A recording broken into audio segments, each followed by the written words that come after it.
And good morning, everybody, wherever you are, however you may be listening. Welcome to Coast to Coast. We got the first day of the draft in the books. Joined with my guy, StatGuy and Pags. How you doing, gentlemen? Slowly trying to get back to normal, but we're getting there. Still not quite there, but we're getting there. I'm freezing up. Yeah, you're freezing up a bit, bud. And good morning. So what big surprises did you guys have in the draft? Obviously, Penix going to Atlanta was a little bit of a surprise based on them just signing Cousins, but it does give him the opportunity to sit behind and learn and get ready. Any other notable surprises for you guys? I guess the one that I can point to right off the top of my head is Buffalo needed a wide receiver. Mm-hmm. Not only did they trade out of 28, but then they traded out of 32, and they gave Kansas City pick number 28. And if you remember, the last time the Buffalo Bills and Kansas City Chiefs made a trade, Kansas City ended up drafting Patrick Mahomes. So now they made a trade again, and you just gave Patrick Mahomes the fastest player in NFL history to throw the deep ball to. So, I mean, the thing with that, though, is he doesn't exactly have the best hands ever. So I agree there, but you got to remember, what was the biggest knock on Jamar Chase when Jamar Chase was drafted? Yeah. He also had issues with his hands, and it took him, 3 weeks to figure it out, and he's been fine since. I think it's the same thing with Worthy. I think it's going to take him a little bit to maybe get used to it, but if he can do anything that Tyreek Hill brought to that offense, he is basically a version of Tyreek Hill. If you give that element back to Patrick Mahomes, which is something he hasn't had the last couple of years, paired with Marquise Hollywood Brown, who's been proven to be a good deep ball threat, if Rashee Rice is actually allowed to play football this year, you look at how much improvement he made the second half of the season last year, plus Kelsey, Mahomes is going to have so many more weapons at his disposal. I don't think you have Rice this year. I don't see a scenario where that works out. Which is why I think this move is also a huge move for them, because you still have Kelsey, obviously. But now you're adding two legitimate deep ball threats that the Chiefs have not had the last 2 years. And for sure. Whenever you give them that deep ball threat, it works. No, and I agree. I mean, you can't argue his speed. There's no doubt. But I don't think they're done yet either. Well, no. I mean, there's. I haven't really. There it is. There you go. I don't think they're done adding a wide receiver. And the one team that I'm going to circle to is San Francisco. How you heard that Deebo Samuel and Brandon Ayuk are both on the trade block. Yeah. It's not going to surprise me at all if Kansas City ends up with one of those two. Well, Ayuk went to Washington. They traded Brandon Ayuk already? Yeah. That happened yesterday. So he is now a Commander. Okay. So then Brandon Ayuk got traded? I did not see that yesterday either. That's why I was like, oh. Yeah, I saw that roll across the screen yesterday. Well, then that takes that out, because I don't see San Francisco getting rid of both Deebo and Brandon. Yeah. No, because Deebo, I guess that was part of the conversation then, because you get rid of one or the other, but not both. Yeah. And out of both of them, Deebo's really the one that's more versatile, so why wouldn't you want to keep him? Exactly. Are you sure that Brandon Ayuk got traded? Because everything online says they're talking about trading him, but he hasn't been dealt yet. Then maybe it prematurely went across the screen, but it popped up. Now it's saying they're unlikely. Now it's saying they're unlikely to draft or unlikely to trade either one of them. Oh, interesting. Yeah, because They were trying to trade them both to get inside the top. And fell outside the top 10. Hung on. They seem funny all the way around.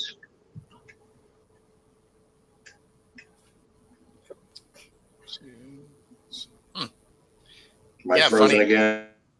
No. You're kind of coming in and out, man. So then that puts my theory back on the table. Since they're both still in San Francisco, I'm not going to be surprised if Kansas City finds a way to get one of those two. Yeah, that's what I had heard. So that's what we're finding out right now. Yeah, so it must have just been a premature thing that popped through. Huh. Interesting. But, yeah, Yeah, I mean, we'll see. They kind of need them all. Like they got this is their last shot before they start paying guys. Yeah. And that's why I think one of those two is going to end up getting traded because they're not going to be able to afford Kittle, Purdy, McCaffrey, Ayuk, and Samuel at the same time. Somebody's got to go. Obviously, given what Brock Purdy has done, he's obviously going to be there long term. Given what Christian McCaffrey and George Kittle do with that offense, those two are going to be there long term. And then it becomes of who do you think is the more valuable receiver? Realistically, I think Deebo Samuel is a more skilled and probably a more valuable piece. But I think Brandon Ayuk is a better fit for the 49ers offense because he's not as injury prone as Samuel is. Yeah, no, I can get with that. Ayuk does stay healthier, but the way that they use Deebo, you can't use Ayuk in that same way.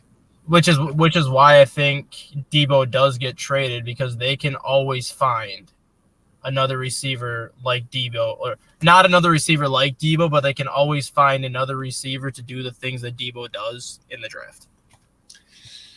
Yeah, I don't know. That's going to be interesting to watch for sure because, I mean, like of the two, just because of how much they rely on Deebo, I feel like they would trade Ayuk ahead of Deebo.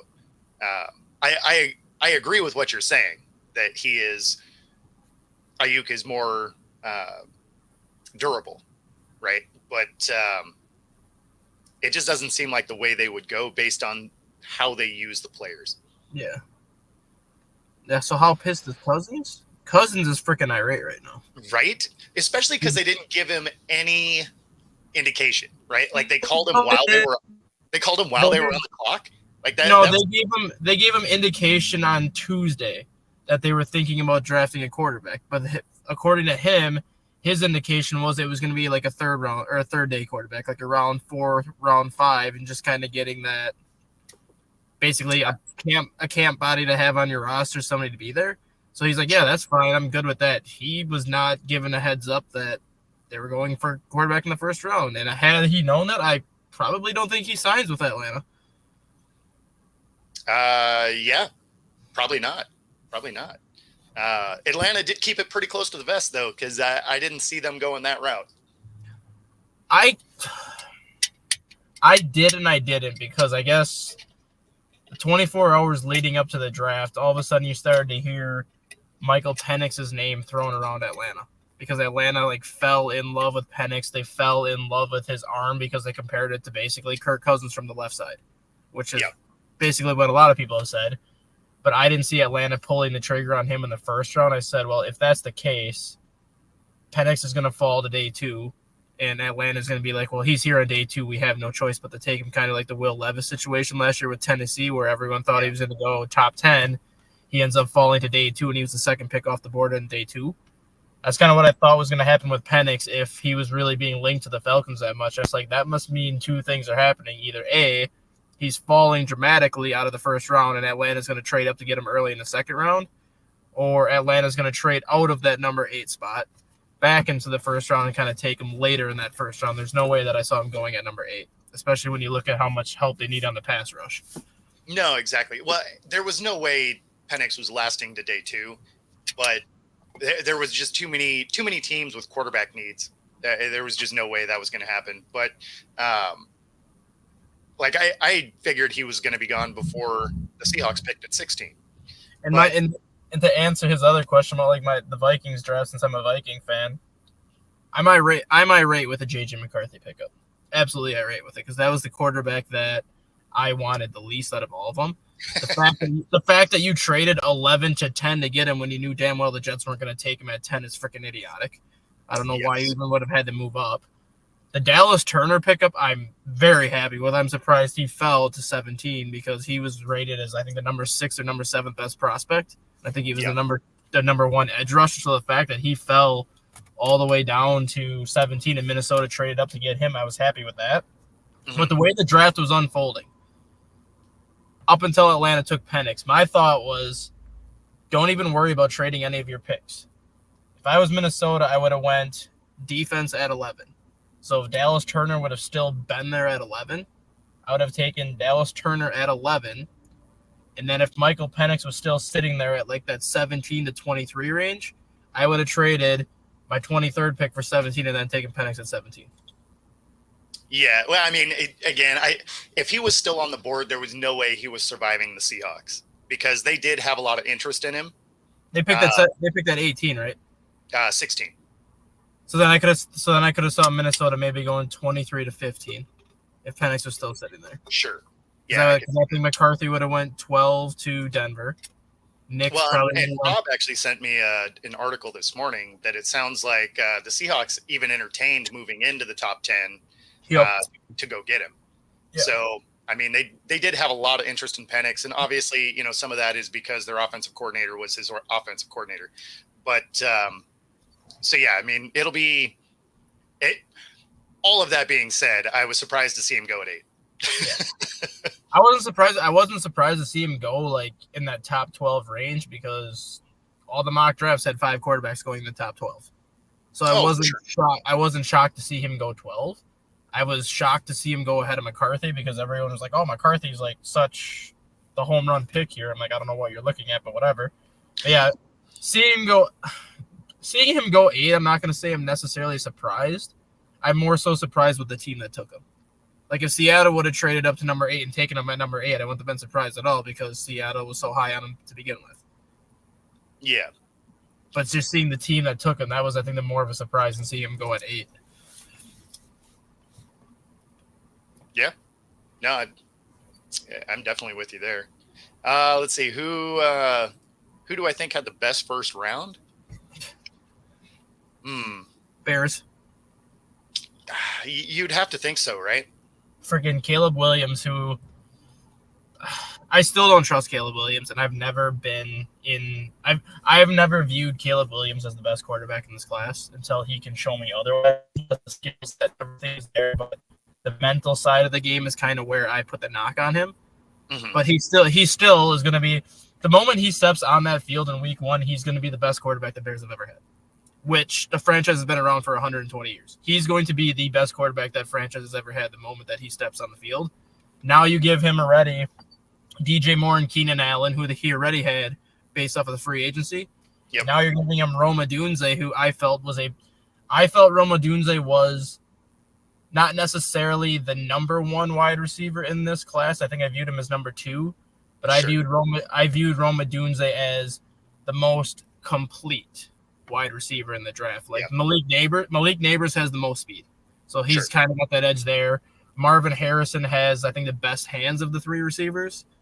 But Rome Odunze has like the best combination of the 3. Like he's got good speed, he's a great route runner, and he has good hands. Like all 3 things that you look for in a receiver, Rome Odunze has. So I kind of viewed him as the most complete receiver. Now you get Caleb Williams stepping into a situation where he's got DJ Moore, Keenan Allen, Rome Odunze, Cole Kmet, and DeAndre Swift. If he cannot succeed with those 5 guys, there is no hope for a quarterback in Chicago ever. Yeah, no, I mean, I'm with you. When you look at the weapons on paper, you look at that and you're just like, okay, here we go. The one thing they're going to have to do a lot of work to that offensive line today. They only have 1 pick today. They only pick in round 3, and that's the other reason why I think the Bears won the first round, because if you look at how things set up right now, the Bears are picking in round 3, pick number 75. Yeah. And then their final pick is in round 4. So they only have 2 picks left in this year's draft.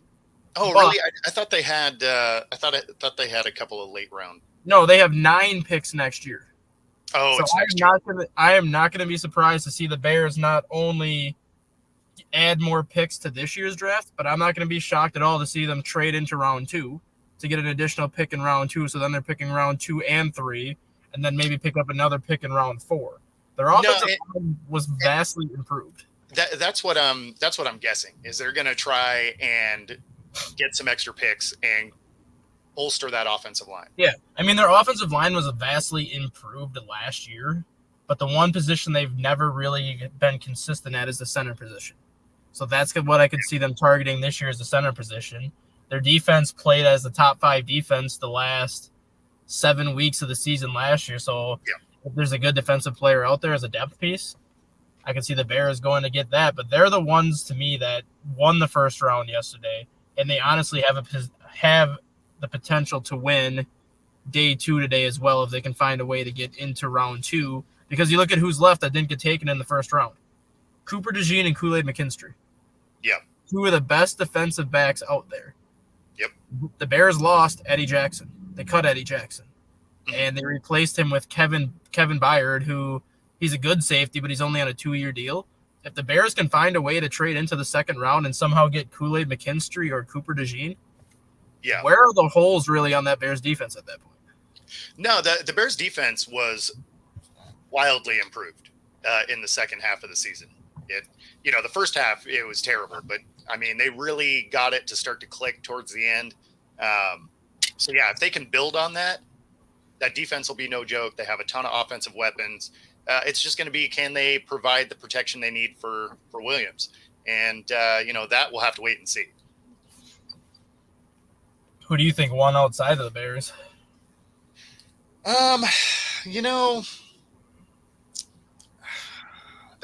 That's tough. I mean, yeah, I do like, I do actually like the moves the Vikings did. I'm not sold on McCarthy either. That being said, he doesn't have to start week 1, no, right? He won't be starting week 1 unless Darnold gets.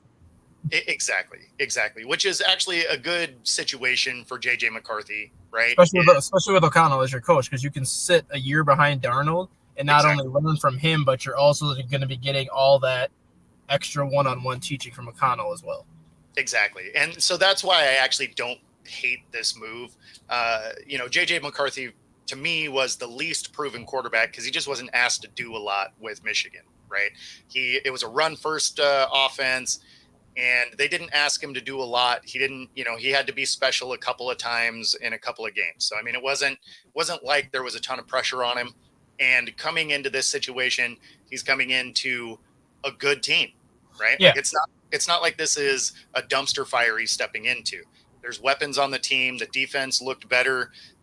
You don't have to start week 1. You have a seasoned vet in front of you. No matter what you think of Darnold, he is that. And he does stay relatively level-headed, so it's not like you have something crazy ahead of him that he's trying to learn behind. So ultimately, I feel like it's a good landing spot for McCarthy. So I did like that acquisition. I think another team that won, you can say probably the Ravens getting the cornerback that they got as late as they did. Yes. Wiggins, the Eagles getting the top-ranked cornerback as late as they did. And then same thing with, I'm still going to say the Chiefs won by figuring out how to get Worthy. Just because of any team out there, what is the one team that you trust the most when it comes to wide receivers? Yeah, no, I mean, they'll figure out how to make him good. There's no doubt. And again, the guy is an absolute burner. So you have that to worry about. And as long as they can do, the replacements, put some stick 'em on his hands so he can catch the ball consistently, it'll be it'll be a thing. The sad part is, I don't even think he needs to really catch the ball as much as people think. Because with that speed, defenses are going to have to account for it. So they're going to have to put that single high safety over to the top to make sure he doesn't get behind them. And when you do that, that opens everything up over the middle for Kelsey. Because all the people that would technically be guarding Kelsey now have to spread themselves out and move back an extra 5 to 10 yards to try to keep Worthy in front of him. No, I agree with that wholeheartedly. Yeah, I mean, if you have him on the field, you have to respect the speed, and even if his hands are terrible, you can't let him go free, because if he does catch it, then it's a problem, right? So he also averaged almost 18 yards per punt return too, so that's another weapon that Kansas City can just stick on special teams and be like, hey, you can practice your catching on punt returns right now and just turn a little something into nothing, or nothing into something. Yeah, well, and that is a great opportunity because you no longer have the ability to, attack go down the field and attack, because you have to wait till the ball either hits the ground or is caught before you're released on a kickoff. So even if he, muffs the kick, there's not going to be anybody around him. So, I think special teams would be a great fit for him, especially right out of the gate. And then with all the speed that he has, if he breaks through that line, I mean, it could be to the house. Yeah. I did like the pickup for the Seahawks. Again, I kind of thought they were going to drop back and they still would have been able to get a defensive tackle, defensive edge, interior offense. You got Murphy, right? Yeah, exactly. But he's he was the number one defensive tackle in this draft. Yeah. So, I mean, I'm definitely happy with it, especially with his run stopping ability. It's an area that the Seahawks have been really terrible at over the last 4 or 5 years. So nice to have a run stopper to clog up the middle. So yeah, I mean, it was a great pickup for Seattle. In terms of, I think a team that I think did the worst, and I guess you can look at it however you want to look at it. Mm-hmm. I think the Chargers got the best offensive tackle in the draft in Joe Alt. Yes. But my thing is, right now, without Austin Eckler and without Mike Williams and without Keenan Allen, who is Justin Herbert actually throwing to? Yeah. And you had a chance to take either Odunze or Malik Neighbors at number 5. Jim Harbaugh could have gotten an offensive tackle later in the first round by trading into it or getting one early in round 2, and yet he chose to take one in round 1, and you really haven't addressed the lack of playmakers around Herbert. No, I mean, that is a very real concern. That being said, they definitely needed a tackle. So, I mean, there is some of that. What did you think of the Broncos getting Bo Nix? Is that I kind of feel the same as I do about McCarthy, where if you were going to trade up to get him, I thought it was going to be stupid because he was one of those guys that would have been a late first round, early second round guy. Yep. Taking him at number 12, I think, is a major reach. Yep. But at the same time, Denver didn't have a choice because he was the last quarterback left out of that core 6. And if they didn't take him at 12, there was no guarantee that they were going to get him later in the first round or early in the second round. So that was kind of the same situation. Minnesota wouldn't have had to trade up to get him. But if they don't take McCarthy at 11, there's no guarantee that they're going to get a quarterback. So Denver had to do that. But on the flip side of it, you put Bo Nix with Sean Payton, it actually could work because look at when Drew Brees went with Sean Payton. Drew Brees was considered a good quarterback, but not an elite quarterback, and it took him, a year and a half to become an elite quarterback under Sean Payton, and then he turned into a first ballot Hall of Famer. I could see Bo Nix being similar, where the first 2 years, maybe the first 2.5 years, Bo Nix is kind of just being Bo Nix and playing within the Bo Nix strengths and kind of that Sean Payton system. But once you get midway through that third year, I think Bo Nix could turn out to be a very good quarterback because Sean Payton knows what he's doing when it comes to quarterback play. No, he definitely does. And then when you look at that quarterback room, all of a sudden you have Bo Nix, you got Zach Wilson, you got Stidham. Yep. I don't know if they're going to carry 3 quarterbacks into this season, but if they don't, you have to think Stidham is the odd man out. I honestly think right now Nix is the odd man out, but I do think they carry 3 quarterbacks. Mainly because Stidham has the 5 games under his belt, so he's going to come into the camp as the projected starter. No, I agree with that. I mean, and for whatever reason, Sean Payton likes Stidham. Yeah. Right? I mean, and the thing, if you look at Jared Stidham, though, him and Bo Nix are pretty much the same, which is why I think it made sense to kind of draft Bo Nix. I think Zach Wilson has the biggest opportunity to potentially earn the starting job if he has a good training camp and a good preseason, because from a pure athletic standpoint and from like a pure like quarterback tangible standpoint, I would say Zach Wilson has the most intangibles out of those 3.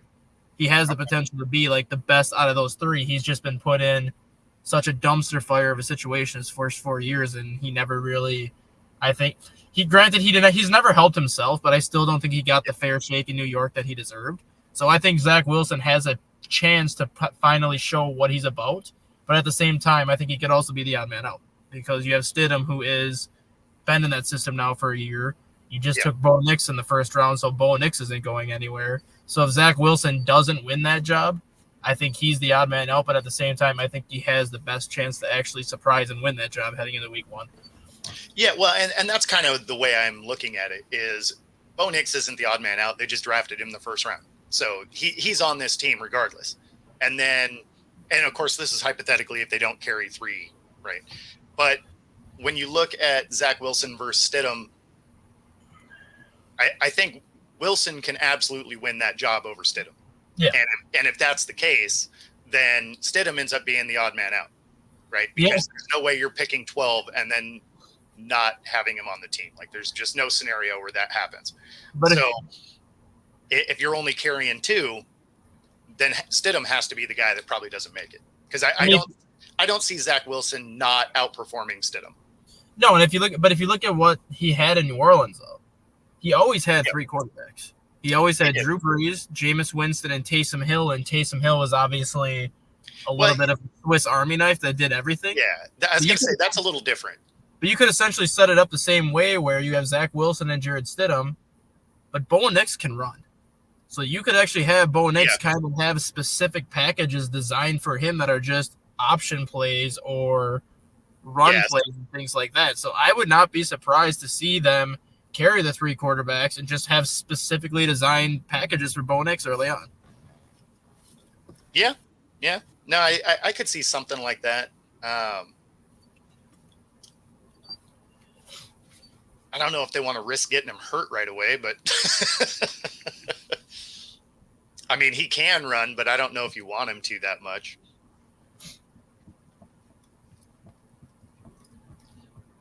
Let's see what else we got.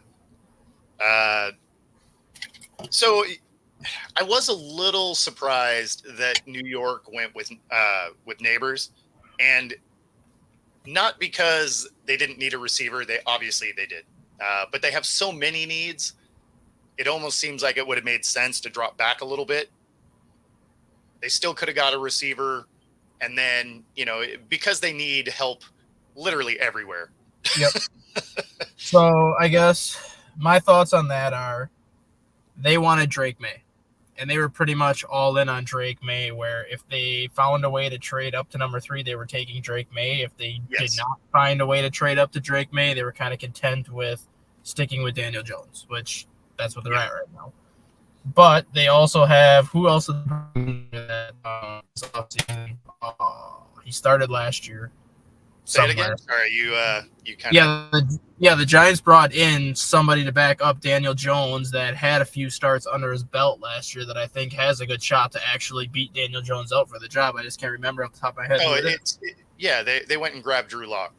Yes. So that right there to me, that Drew Lock pickup is kind of, I think, why it's like if we don't get Drake May, we're fine with sticking what we are because I think Drew Lock can beat out Daniel Jones. I think Drew Lock is a smarter quarterback and a better quarterback than Daniel Jones. The big thing was when they lost Saquon Barkley, they lost basically the only consistent playmaker they had on offense. So they needed to get a playmaker, which Neighbors is a playmaker. He's not Saquon Barkley, but he's still a playmaker. So I guess I can understand the move from that side of things because if you don't take a wide receiver at that spot, you're really heading into a tough spot where you're going to be depending on either Daniel Jones recovering from a torn ACL, going with the Drew Lock, who's only got 9 career starts under his belt, and really no essential playmaker to go to. No, I agree. But, I mean, it also doesn't do anything about the offensive line that hasn't been good. So, I mean, because when you look at Daniel Jones, he spent an insane amount of time on the turf. I mean, he had multiple games with double-digit sacks. Like it was basically jailbreaks to the quarterback in a lot of their games. So if you have a weapon, that's fine. But if you're not upright long enough to get it to him, I don't know if it matters. it was like the longest yard when Paul Crewe admitted that he was betting on games, and the offensive line's like, okay, just go get him. Exactly. And man, some of those games really looked like that. And then it looked like Dable was just content with him dying out there because there were times you saw Daniel Jones' face where he just looked just absolute bewilderment across his face. And the game was out of hand. He'd already been sacked 10 times. And they're just like, nope, you're finishing this thing out. It's like, if there was ever a time to bring your backup in, that's it. Right. Like, the game's out of reach. Your dude's just been getting killed. And they're like, nope, you're going to go out there and just get lit up the rest of the day. That kind of stuff seemed pretty wild to me, that the Giants would do that. So I do kind of agree that I think Drew Lock it has a very real possibility of beating him out, because they don't seem like they love him. No, they don't. And that being said, I mean, Drew Lock did have a couple of good starts in Seattle. And it's not even like he was terrible with the Broncos, right? I mean, he was young, he did dumb stuff, but it's not like he was horrendous. And you have to look at who his coach was when he was in Denver too. He had Vance Joseph and Vic Fangio. Both of them are defensive first head coaches that really have no offensive experience, offensive background. So he was already in a tough spot then. And by the time Denver got an offensive minded head coach, I mean, Nathaniel Hackett was there, but that was just, that was a great time. But by the time they got an offensive minded head coach, Drew Lock was out. Yeah. Well, I mean, he was gone for Hackett too. So, I mean, yeah. I think Drew Lock would have done very well with Sean Payton. Realistically, I do. No, I agree with that. Just system wise, I think it would have fit what Drew Lock can do. So yeah, I'm with you there. I mean, obviously Drew Lock did well once he got to Seattle, right? They were able to do good things with him. Whenever Geno was out, Drew Lock came in and he looked competent, right? It's not like he was lighting it up, but at the same time, you're a backup quarterback. You don't get all the first round reps or first team reps. So it's not like you're going to be amazing anyway, but he looked good enough, which is also why Seattle couldn't keep him, because you wouldn't have been able to afford him. They were really close to the cap, and Drew Lock did enough that you knew he was going to make some money. Yeah, he was a second rounder too, so it's not like he was going to be seen as a star, but it was kind of like the same situation as Will Levis, where Drew Lock was the Will Levis of his class, where he had all the arm talent, he had a lot of the intangibles you look for, but he was just stupid. And he made so many stupid mistakes that people were like, well, if you take him in round one, you're taking him for his potential. But can you afford to draft the guy solely on potential? And I think that's why he fell to round two. I mean, they've taken so many guys based on potential, and normally you kind of get burned on it. So people still do it. They're like, oh no, we can change him. We can get him to do the things we need. And it's like, yeah, I mean, as long as you're content with them sitting for a year, that might be true. But if you're trying to trot him out there year one, man, you're going to pay for it. I mean, the last time Denver drafted a quarterback in the first round based on potential is Brock Osweiler. Exactly. So we're not going to make that same mistake again. Yeah. No, it's man. Yeah. That was where was Tebow selected? Tebow was selected in the first round. I think he was picked 15, 16. Okay. Yeah. You knew that was a done given, though, because of what he did in college. And everyone even said the same thing when he was drafted. Oh, yeah. Nobody knew if he was even going to stick at quarterback. But because he knew how to win, you had to take him. Yeah, I didn't get the pick. But Osweiler was taken 10th overall. He was taken even higher than what stinking Tebow was, and people were banking on his 6'7" frame to be like this super awesomely gifted quarterback. And I'm like, he's 6'7". That's really all he has. Like, he's not athletic. He doesn't have as big of an arm as you would think a 6'7", 250-pounder would have. Yep. He's not accurate, and if you pressure him, he goes into hiding. Yep. Yeah, no, Osweiler was one I really didn't get the pick. He felt like a day 3 guy to me. So that when everybody was like, "Oh yeah, he's getting picked high," and I'm like, "Really?" I feel like that's a 4th rounder at best. I would have been okay with even a late 3rd, just because you get that 4th year if you get him in the 3rd round, as opposed to you only get him for 3 years if you get him in round 4. Okay. So even if you had to sit him for 2 years, you would have still had 2 years left at it to see what he can do versus if you take him in round 4, you only have a 3-year contract. So if you sit him for 2 years, if he ends up having a good year in year 3, chances are you're not keeping him.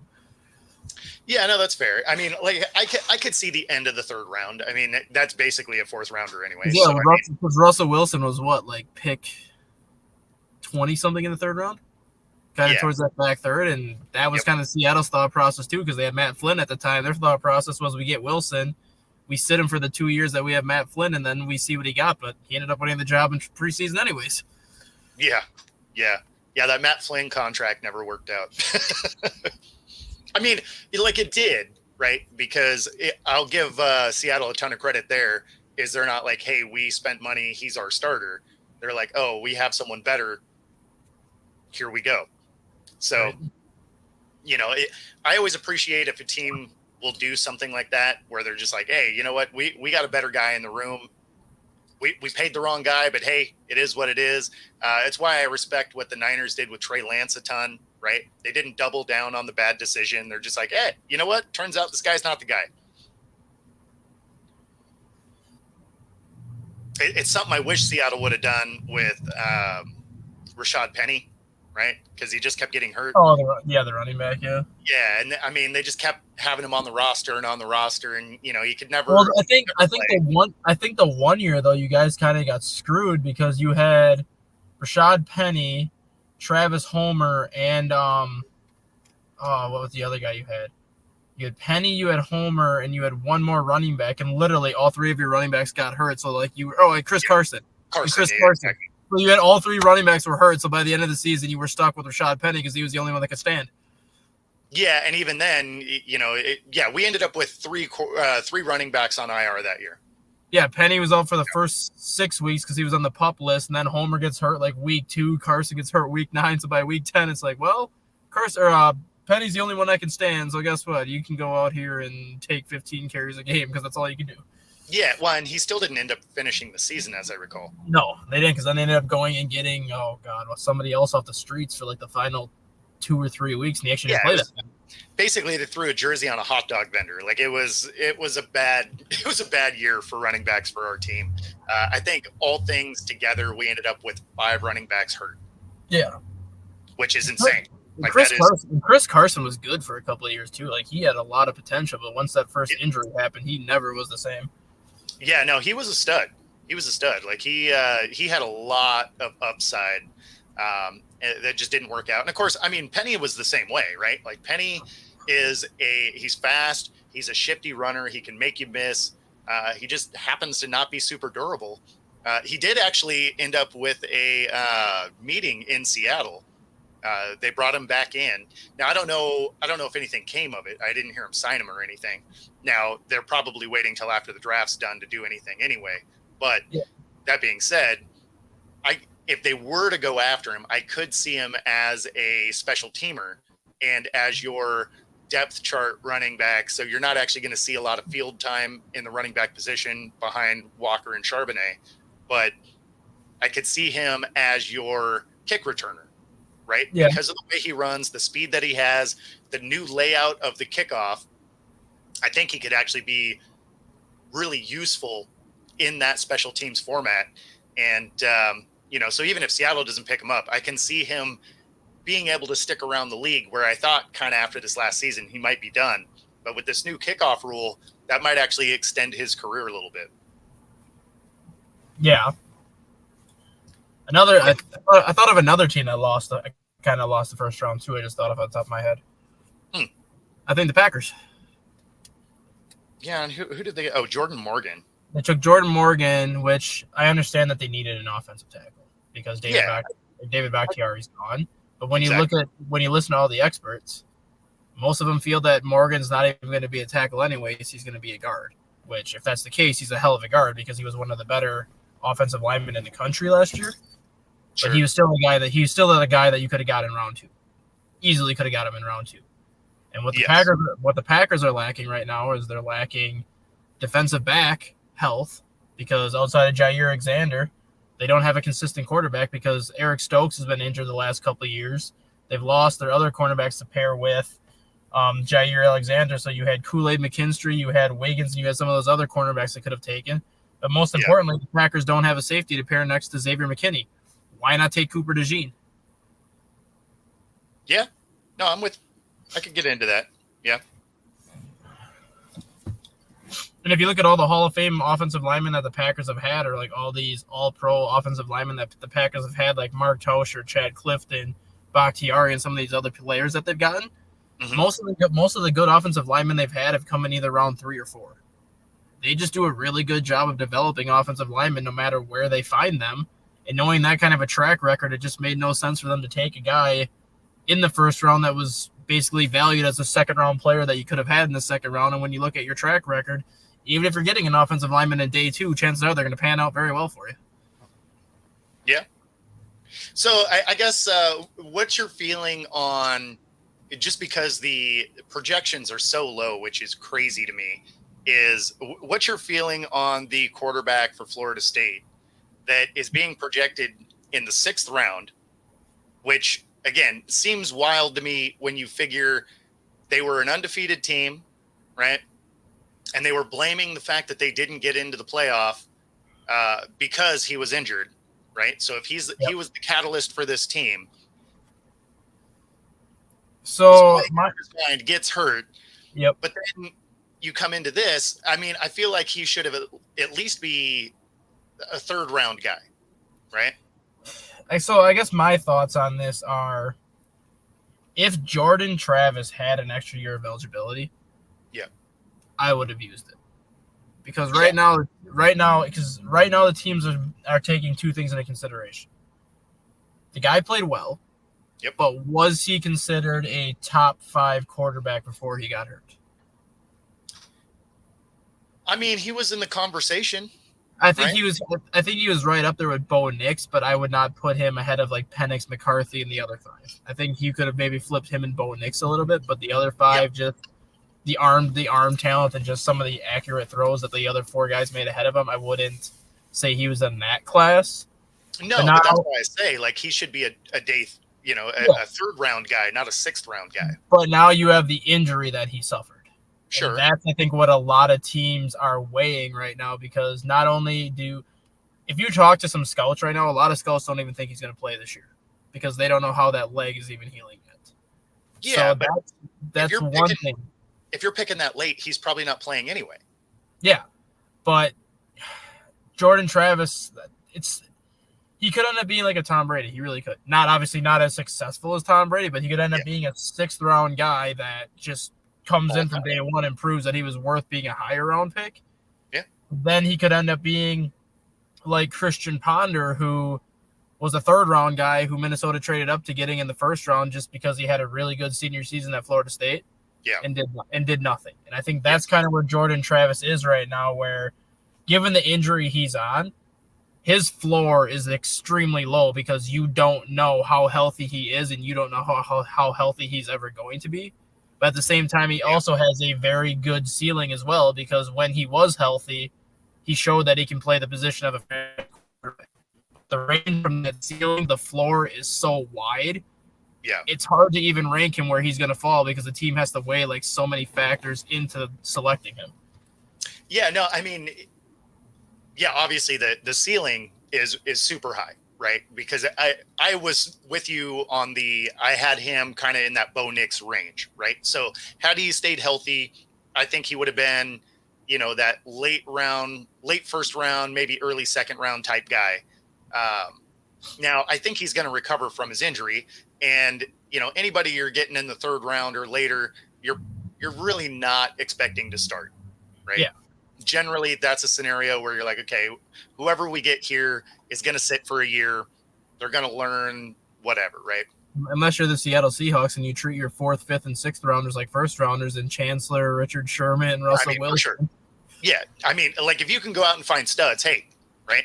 But by and large, that's not usually how that works out. There's always those outliers, but that's not usually how it comes together. But yeah, I mean, so I guess that's just why I was surprised to see him as low as he is. Yeah, I mean, I guess if you don't think he's going to be healthy, then, or if you don't think he's going to ever recover, then yeah, I mean, at that point, you don't waste a pick. I wouldn't take him any lower than the 4th round if I was a GM.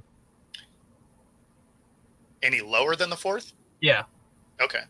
Like if he didn't go on day 2, he would be gone like in that 1st round of day 3. I would not take him any lower than the 4th round just because you kind of look at Hendon Hooker this year with Detroit. Yep. The guy was a Heisman finalist his senior year at Tennessee, blew out his knee. Yep. And that is literally the only reason why he fell as far as he fell, because he would have been a top 10 quarterback had he not gotten hurt. No doubt. Because he blew out his knee as late as he blew out his knee, he went from being a top 10 quarterback to a mid-3rd rounder. And I think that's ultimately what happened to Jordan Travis, where I don't ever think he would have gone in the 1st round regardless. I think he would have been an early 2nd round pick had he not gotten hurt. But not only did he get hurt late in the season, but the severity of that injury is what knocked him down as many rounds as it did. But I still think he's definitely worthy of a late 3rd, early 4th. There's no way in hell I would take him in the 6th round. If I could get him in the 6th round, I'd be happy as hell to get him in the 6th round. Yeah, I guess I disagree with you there because of the landscape of what teams need this year, had he stayed healthy and he'd been in that Bo Nix type range, he would have been off the board too. We would have had 7 first-round quarterbacks. Just because of this particular year. But yeah, even at that though, like if you can get him in the 6th round, it's a steal. Because even if you get something out of him, that's a win-win. Even if it's only for 3 years, if you get him on a 4-year deal, he doesn't play at all the 1st year. Yep. You insert him into the offense kind of gradually in that 2nd year. If you get 2 really good years out of him, that's a 6th round pick that paid off for you, and then you can extend him for a lot cheaper than a 1st round quarterback because of the value of that contract. Yeah.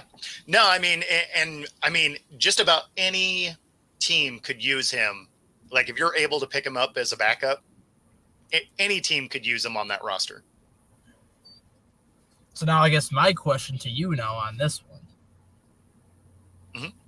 If you had the choice and you're the Seattle Seahawks GM and you have to decide what you're going to do after Geno Smith, because I don't think Sam Howell's going to be your long-term answer either, because I really don't trust Sam Howell that much. Yep. If you had to choose between Jordan Travis in round 4 or Jalen Milton of Tennessee in round 4, who do you take? Milton, from like a physical standpoint, is a physical freak of nature. And if you saw his pro day and how far he could fling that football, Milton is a physical freak of nature. He's just not the most experienced and not the most intelligent quarterback like Hendon Hooker was.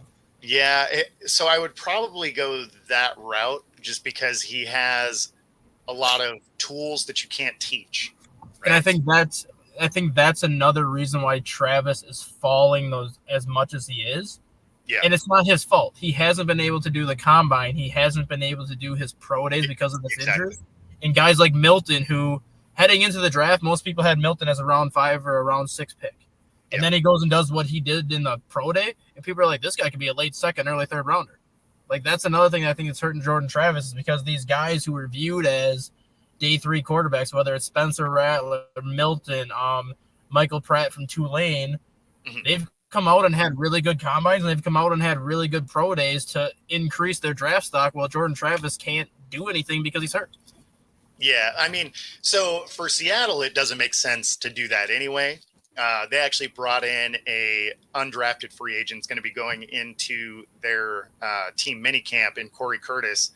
He was in last year's draft, ended up going undrafted. But, he's a big dude. It can actually throw the ball like 80 yards. So, I mean, they got a guy in the room that has a cannon. So I don't know if they necessarily need to go pick up a quarterback if that's what they're looking at anyway, as somebody that's a project. Because they already have that in house, so I don't know if they're really going to do anything like that. But I think any one of those guys could be a difference maker on some of these teams. And this brings me to another argument that I want to do a column on this in a couple weeks. I got to figure out how to do it though, because it's going to take a lot of work to do it. Okay. This is kind of why I want the NFL draft to be pushed back. And I want to, because the NBA draft, it takes place at the end of June, early July. Okay. It's after the playoffs are done, it's right before free agency is done, but then within 6 weeks of the NBA draft, you're already in training camp and preseason. Okay. I want the NFL draft to be pushed back to June, kind of on a similar time frame where you draft your players.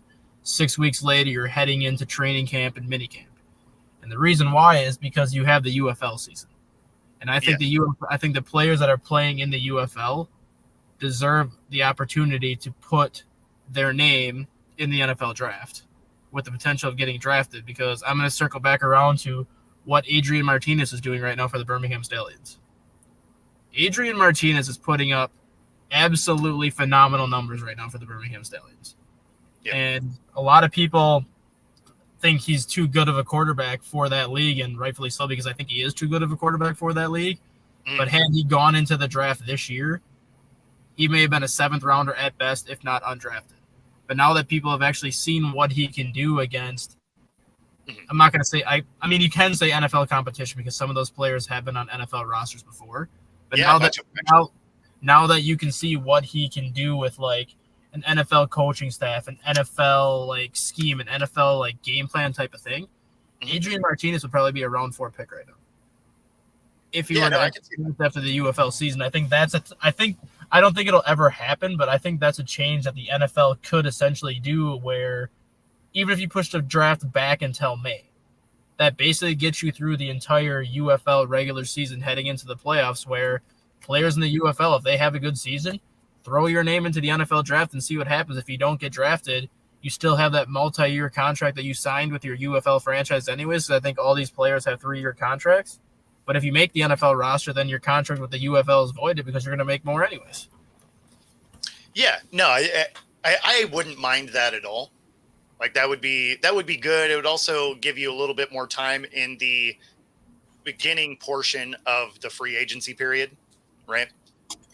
Yeah. So, yeah, I would, I could definitely see that being a beneficial thing. I don't think the NFL does that. Oh, I don't either. I don't either, just because the draft has been the way it has been for as long as I can remember. Yeah. But if you start seeing, they've worked very hard to make it so that there's no downtime for the NFL. Exactly. Right? And that's another reason why I would do it the way that I kind of just put it, because if you have the Super Bowl middle February, you really have that 2-week down period between when the Super Bowl ends to when free agent starts. So you can essentially start free agency the way it does. But after the first 4 days of free agency, there really isn't much going on in the NFL. Typically not.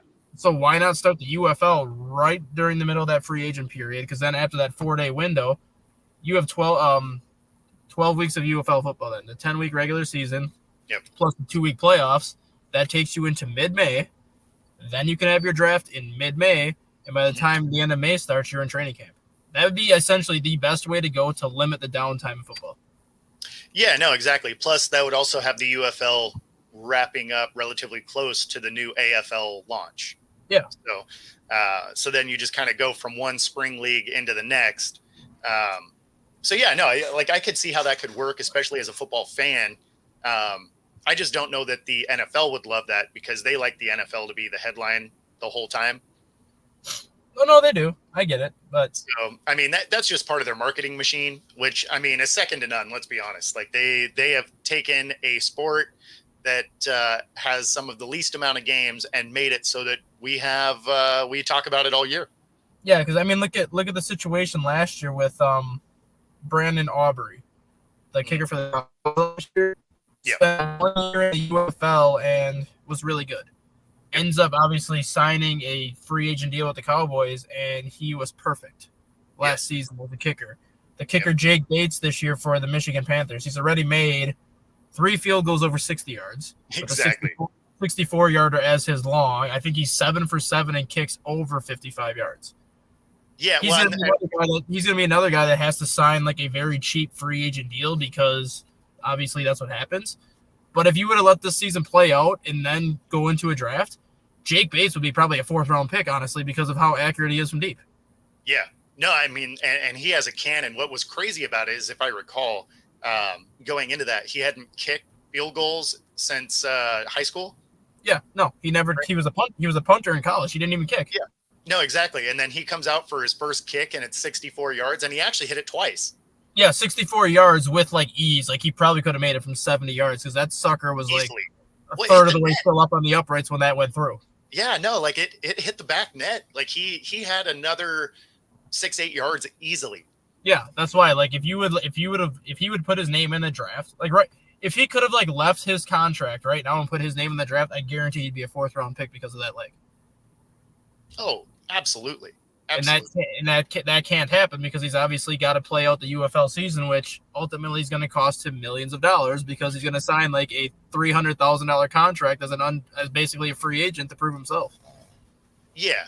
No, I mean, if you're playing in any of the spring leagues, you're essentially an undrafted free agent. Yeah. You know, that's essentially how that goes down. I do believe there are provisions in those contracts that if a NFL team comes and gets you, you can get out of your contract. Not this year, no. Oh, not this year at all? Because Minnesota's been trying to get Jake Bates.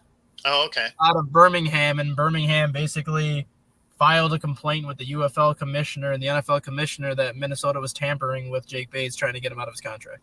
Wow. Okay. Yeah, because as I recall, last year you were able to do that. Yeah, because the XFL and the USFL, when they were their own league, all these players were signed to 1-year deals. So you could go up to a player and be like, we want you for whatever after like 5 seasons because they were on a 1-year deal. The way the new league works, all these players are signed to 2 or 3 year deals. Oh, okay. So you have to at least wait till the season plays out before you can officially try to get them out of their contract. Yeah, I mean, like in that way, it makes sense, right? That's the league trying to protect their players from getting poached. So, I mean, that's fair. That's fair. Well, since we're at the top of the hour, might as well do our station break, and then we will be back on the other side.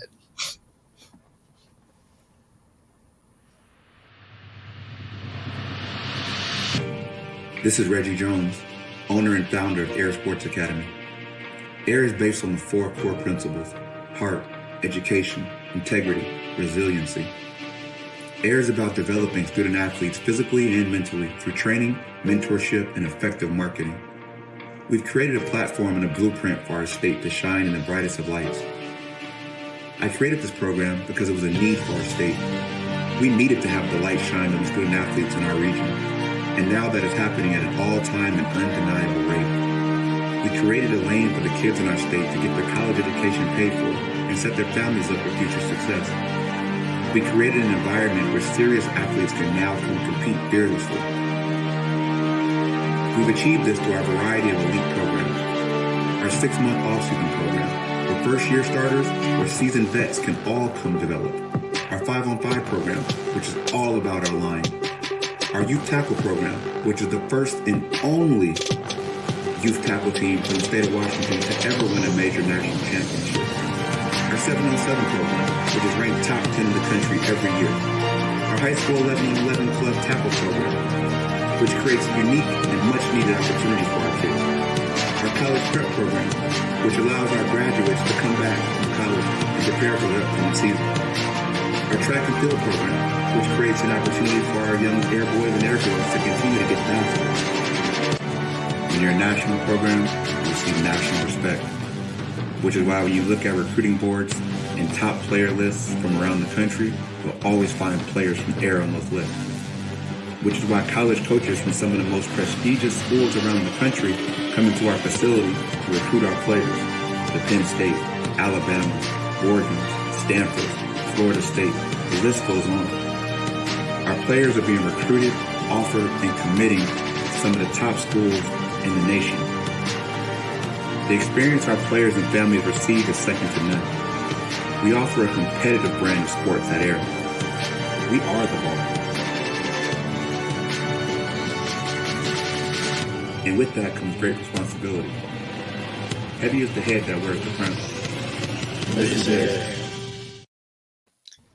All right, and welcome back. And of course, I want to light this hour off with you, StatGuy. Who of the 6 starting quarterbacks that got picked has the highest bust potential? The highest bust potential? Yeah. Oh boy. I think 2 guys come to mind. Okay. First one I'm going to say is Caleb Williams. Yep. And I don't think it's because of the skill side of things. I think it's that mental aspect of the game that he showed a lot last year. Exactly. Losing a game is one thing, but doing some of the things he did after he lost that game kind of shows where that immaturity factor falls into play. And I think that ultimately could be something that ruins his career in the NFL if that keeps up, because people are going to just start getting in his head. And he's already shown that if you can get in his head, he gets rattled very easily. Mm-hmm. And the other one that comes to mind is J.J. McCarthy. And I hate to say it because my team is the one that drafted him. But my biggest fear with J.J. McCarthy is the whole, not only did he not throw the ball a ton just because Michigan's offense wasn't designed for him to throw the ball a ton, so you can't really blame him for that. But the times that he did throw, the biggest flaw that he had was passes that traveled more than 20 yards downfield. And when you look at the top 6 quarterbacks, J.J. McCarthy had the lowest completion percentage of passes that traveled more than 20 yards downfield. Minnesota Vikings had the most passes in the NFL that traveled more than 20 yards downfield.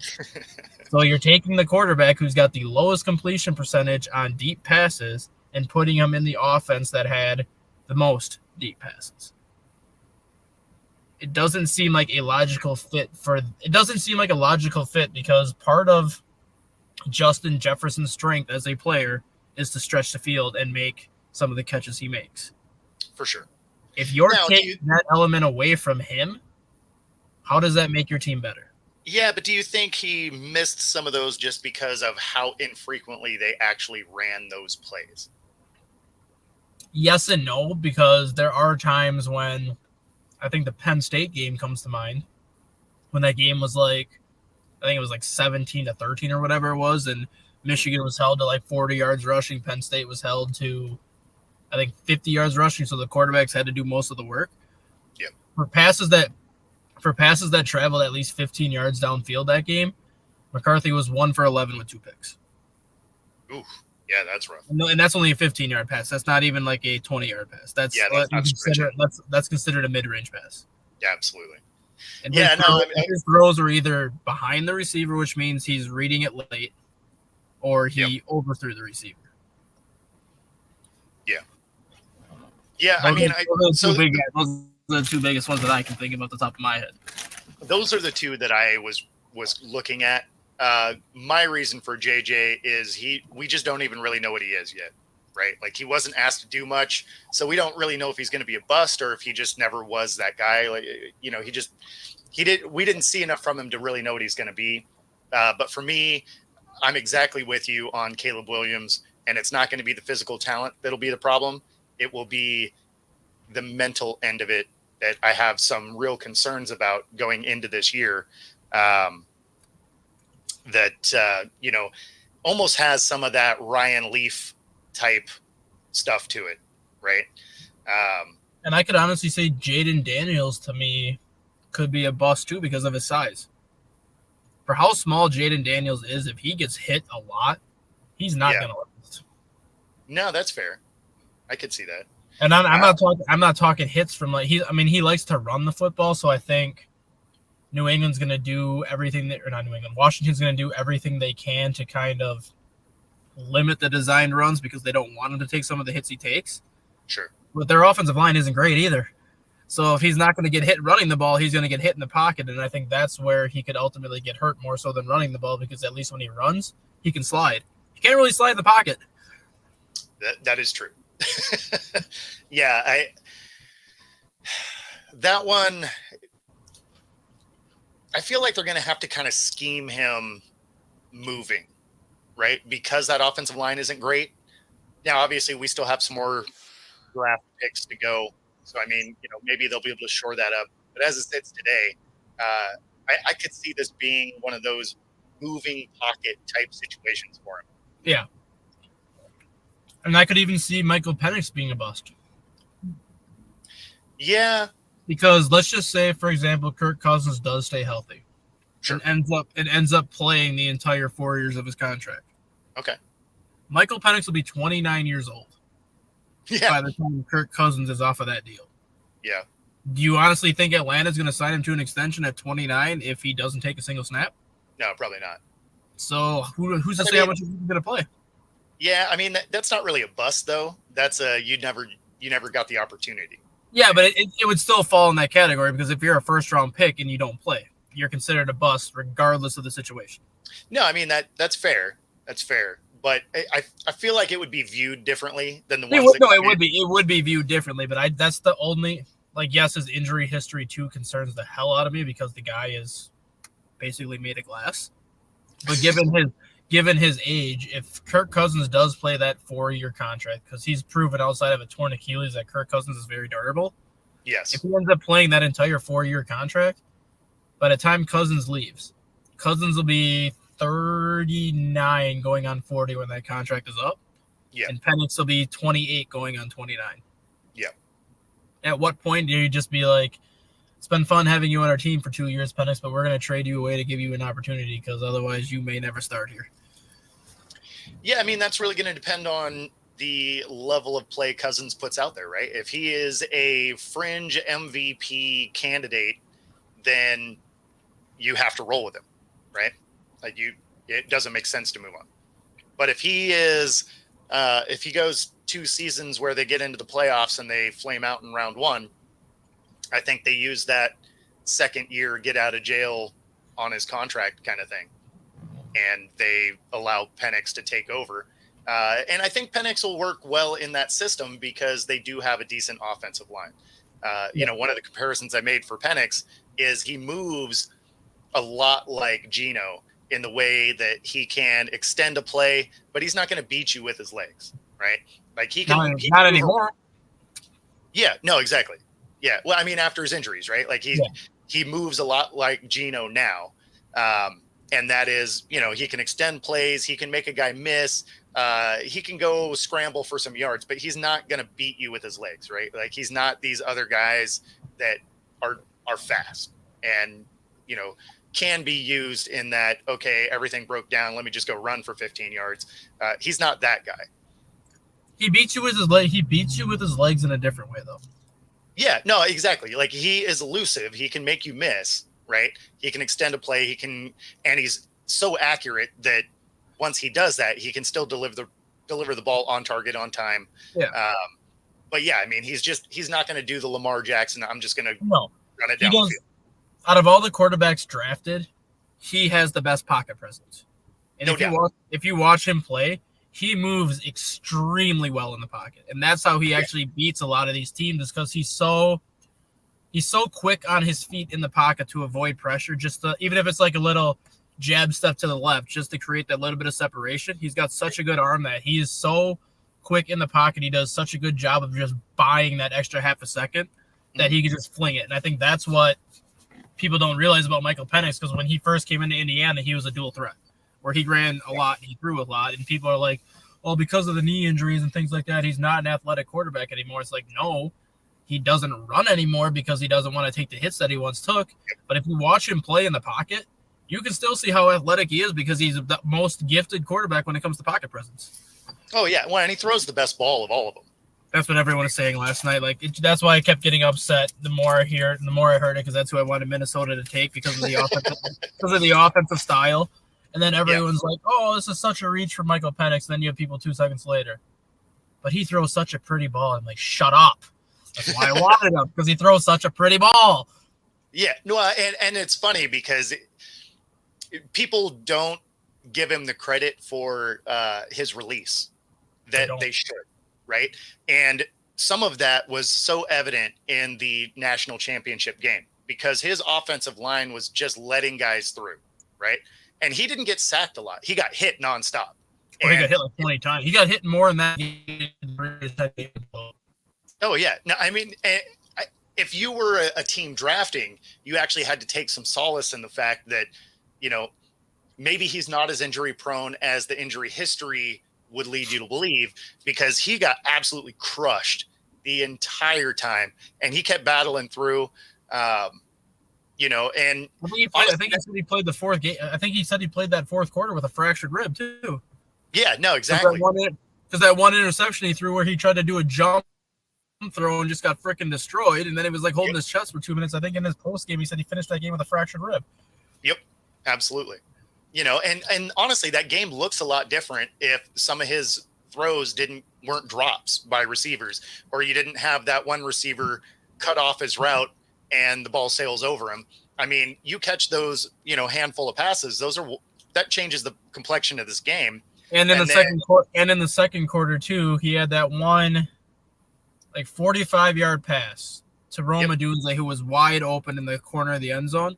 Yep. And Penix literally just missed them. And he missed them because the middle linebacker was coming through unblocked. So Penix just basically reared back and fired it. If he would have had even a fraction of a second more, he puts a little bit more loft on that ball, and it's a touchdown. And if he got that touchdown, Washington is up 13-7 at the half as opposed to being down 7-6. Yeah.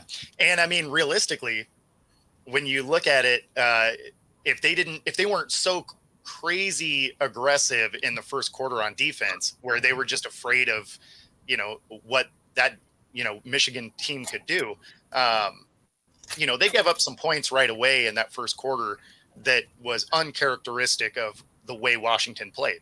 Yeah. So, but I mean, for them, and then by the end, they just ran out of time. But and I think that's another reason why I think they were being so aggressive too, is they looked at how that Michigan offense plays. Yeah. And a lot of the Michigan drives typically go 7, 8, 9 minutes because it's pretty much nonstop running and a couple passing plays here and there. I think Washington's thought process was, if we can get points up quickly, they can't run. They're going to have to throw to keep up with us. I think that's why they came out as aggressive as they were, because in the second quarter, they weren't nearly as aggressive as they were in the first quarter, and that's kind of when they started to move the ball more consistently. It's like, if you would have came out the first quarter the way you did the second quarter, even if it only would have resulted in 3 points, at least you're keeping Michigan kind of off balance, and they're expecting a pass, and you could throw in a run here and there. But by the time the second half started, you were forced to pass every down, so Michigan knew that, so they could send 9 guys every time and knowing that you have to throw. Well, no, and because they were so overly aggressive, they were just out of position a lot, which is how they ended up down in the first quarter right away. Yep. But, and I can't really fault them for it because, I mean, you watched an entire year of film on Michigan. You're like, okay, we got to try and do something. But unfortunately, it just had them out of position a lot. Then when they calmed down, they started being able to move the ball and, go into halftime. It's a game, and then there were mistakes in the fourth quarter, and then it was a wrap. But none of that I really blame on Penix in that scenario. I mean, he was getting killed all day from that offensive line, letting guys through. He had a few passes that were, off target, not necessarily because of any other reason, but like you said, they had a free linebacker coming in to blow him up. So, I mean, it's hard to be accurate in that scenario. Or he had a couple of passes that were money that were just dropped. Mm-hmm. So I think it's going to be, I think he has a really good chance to be good. And, basically before the draft, my concern was he was going to go somewhere that didn't have a good offensive line. Because I knew if he went somewhere that had a good offensive line, he was going to be fine. Yep. And going to a team too that doesn't fit his style. Yeah. Like if he would have went to, I'm trying to think of a team that's got a really good offensive line right now off the top of my head. I don't think he would have been great for the Patriots, and they have So the Patriots, because they don't have that stretch the field kind of deep ball receiver, exactly, which is what Penix thrives over. And I'm not saying the guy can't complete slant passes and kind of those intermediate routes, but that's not his strength. Yeah, he needed to go to a team that either A, had an offensive line that could keep him upright, or B, a team like Minnesota that's got a guy like Justin Jefferson where you can fling it 45, 50 yards downfield 10 times a game, and 7 of those 10 times that pass is either going to be caught or it's going to be a pass interference call and you're getting the yards anyways. Yeah, exactly. Yeah. No, that was my concern, is if he did land somewhere like the Pats, that even though they have a good offensive line, it wouldn't matter. Just because the rest of the team sucks. And that's why I ultimately think Drake May could have the most success out of all these quarterbacks right away. Oh, because of that offensive line?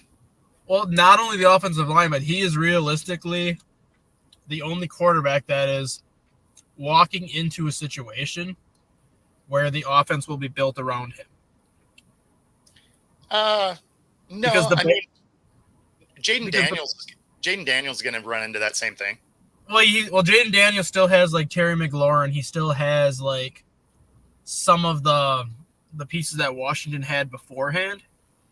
But like when it comes to Drake May, he's walking into a situation in New England where virtually every offensive piece that was in New England last year, minus Hunter Henry's gone. So it's going to be I froze up right there. I missed what you said. Yeah, so like when it comes to Jaden Daniels, he's got like Terry McLaurin, he's got Brian Robinson, and like a lot of the pieces that have been there the last couple of years with Sam Howell, who were really put together to be Sam Howell's strength. Versus Drake May is walking into a situation where, minus Hunter Henry, who they brought back, virtually everybody on that New England offense is either gone or they're a bunch of new faces. So that offense will literally be designed around Drake May and his strengths. Yeah. I mean, I guess I just looked at Washington because there's so many new pieces just everywhere that even the guys that did return are still going to be kind of built around their new setup, right? Because it's new owners, it's new GM, it's new coaching, it's a lot of new players. So I mean, so what's the big X factor though? Man, Bill O'Brien over Cliff Kingsbury. Yeah, because Bill O'Brien does granted, he was a terrible GM in Houston, terrible GM. Yeah, but he does not get enough credit for the job he did as a head coach with Houston. He was a good head coach. He was. And when he was at Penn State, he was a good head coach. Sure. But he's always been a great offensive coordinator who's always worked well with young quarterbacks. And I think that's ultimately what's going to give Drake May the edge to be the most successful quarterback out of this group as a rookie. It's because Bill O'Brien is very good with young quarterbacks. Cliff Kingsbury is very good when it comes to having an air raid offense because he had Patrick Mahomes. And then he went to Arizona and tried to create an air raid offense with Kyler Murray, which it worked for a couple of years because you had some of the pieces that could make it work. But after those pieces left, it showed that air raid offense doesn't work. And that's kind of why I think Jaden Daniels struggles a little bit as a rookie this year. It's because outside of Terry McLaurin, they don't really have the pieces to make that air raid offense yet that Kingsbury likes. Yeah. No, I could see that. Yeah.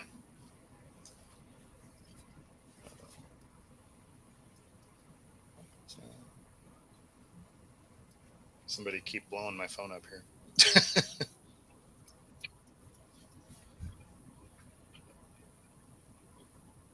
All right.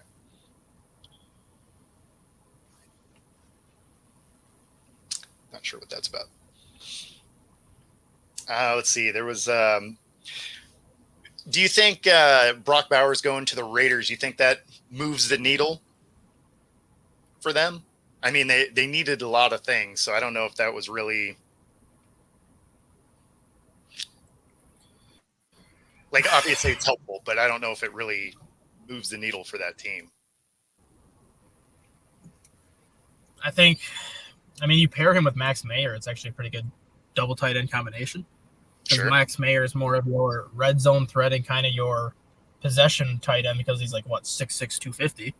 And then Brock Bowers is your Travis Kelce, George Kittle, old school Jermichael Finley, where he's that athletic stretch the field type of tight end.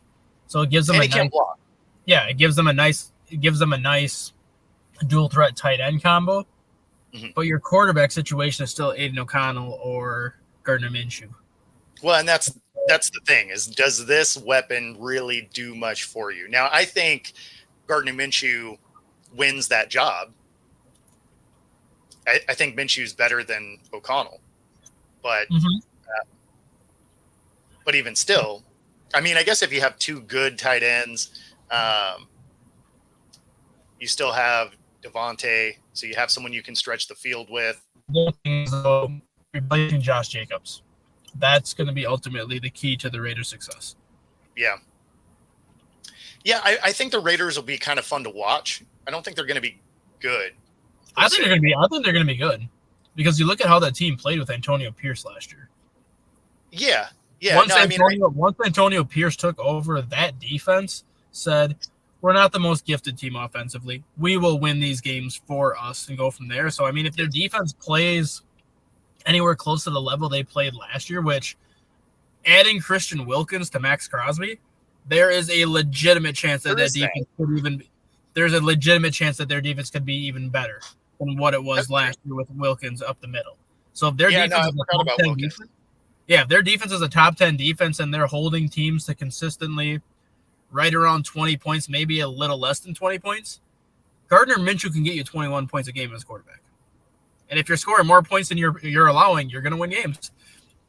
I mean, there is always that. Well, even if they're allowing like 19, maybe 20 points per game, if Gardner Minshew is getting you 21 points a game, I could see them being a 9-win team, possibly a 10-win team, and getting that final wildcard spot. Because when Gardner Minshew is given an opportunity, he's proven that he's a decent starter. Look at what he did with Jacksonville, the 2 years that he was a starter there. Granted, they never made the playoffs, but they were always right around 500. And back then, Jacksonville had no offensive talent around Gardner Minshew. It was pretty much just him, and he single-handedly kept them in the playoff hunt most of the year. Played a couple of games at Philly 2 years ago and didn't do great, but it is what it is. And then last year, he's the reason why Indianapolis was still in the playoff hunt as long as they were, because after they lost Anthony Richardson, he was the option at quarterback. And again, outside of Michael Pittman, he doesn't have the wide receiver targets to throw to, and he did just fine. That's why he's, in my opinion, he's not like a long-term starter that you can call your franchise quarterback, but he is the prime example of what a bridge quarterback is. A quarterback that you can count on for 1 to 2 years. Minshew, for me, is exactly it's the new era of Ryan Fitzpatrick. He's fun to watch. He is still dynamic. He can win you some games. He'll probably make the mistake that costs you a game somewhere, but highly entertaining to watch. And that's why he's got the mullet and the mustache too. Exactly. I think he ultimately ends up being the starter there. And I do kind of agree with Rob here, though, that it's Raiders versus Broncos for last place in the division. Oh, I don't. I think San Diego's going to be terrible. Chargers, not San Diego. I think the Chargers are going to be freaking terrible. Yeah. If they don't get Justin Herbert help on offense, what pieces do you have to make them even confident that they're going to score? Now, their only option is Palmer. Jesse Palmer is their only option because Everett, who was their starting tight end last year, is now in Chicago as the backup tight end. Eckler's in Washington. Allen's in Chicago. And Mike Williams ended up signing. Who the hell did Mike Williams sign with? He signed a 1-year, $14 million deal with the Jets. So they have nobody on offense. They literally have their number 3 wide receiver, who was technically their number 2 wide receiver last year because Mike Williams got hurt. They don't have their starting tight end. They don't have their starting running back, who's really the engine that made that team go for several years. If he doesn't get help, you can protect him all day, but if he doesn't have playmakers to do anything, they're not going to score that many points. Yeah, I mean, there's still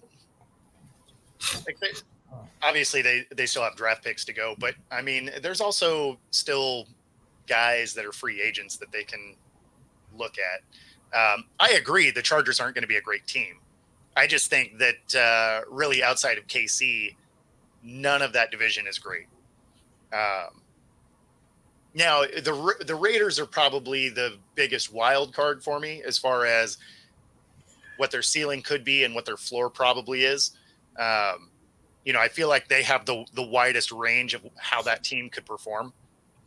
But because, again, Minshew's that wild card of, when you looked at Fitzpatrick with Miami, right? Like, he was absolutely balling out. Yeah, he was. And I felt so bad for him that they pulled him for Tua, and they tanked their own season, which made it made it even weirder. Because had they left him in there, they're a playoff team. But honestly, I think that's the biggest mistake Well, realistically, no, it's not a mistake because if you remember back then, Brian Flores never wanted to start Tua. No, exactly.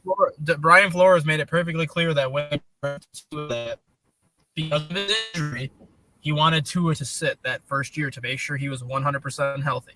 Yeah, absolutely. Tua Tagovailoa started 8 games that year. Yep. Miami Dolphins were 4-4 in the games that Tua Tagovailoa started.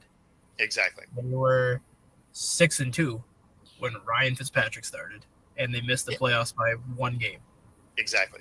It wasn't a mistake. Brian Flores knew what it was. Brian Flores knew he had the right quarterback that year to maybe not win the division, but he knew he had the right quarterback in Ryan Fitzpatrick that year to at least make the playoffs. It's the owner that kind of forced the hand saying, we drafted Tua Tagovailoa at number 5. You have to play him. And as much as Brian Flores fought it, it got to the point where it's like, screw it. I can't win this battle, so Tua, you're in.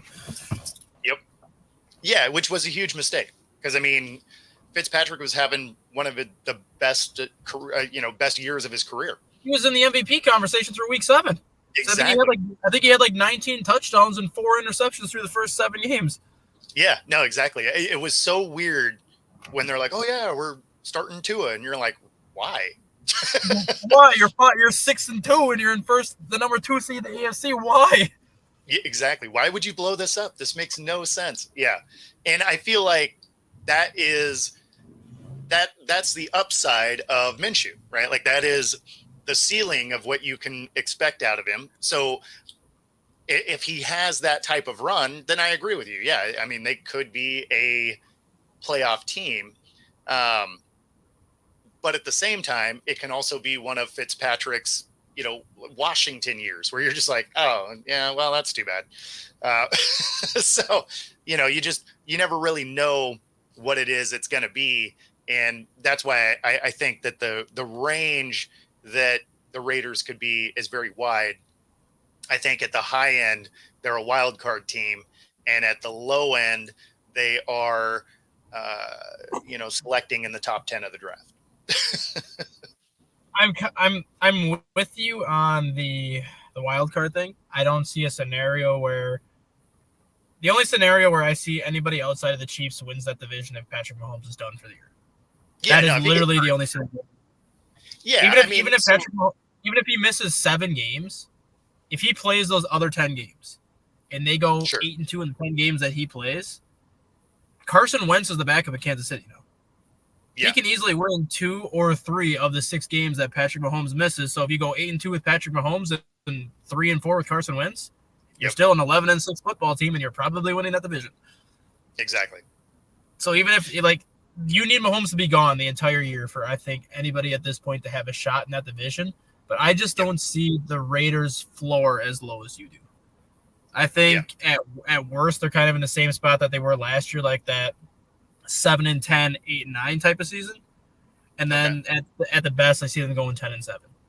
I don't see their win and loss total fluctuating that much because it's for the most part outside of the quarterback position, it's basically the same team that they had last year, outside of not having a running back that you can consistently count on yet. Which the running back that's replacing Josh Jacobs, they're very high on anyways, and you had a head coach in Antonio Pierce that the locker room completely backed. And you could tell that they love playing for him. Yeah, no, I mean, just that next week, as soon as he took over, that team looked incredibly different.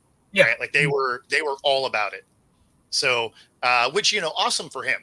Like that's fantastic. And I was happy to see that he got the nod to stay. Like that was definitely. Yeah, definitely, I agree with you 100%.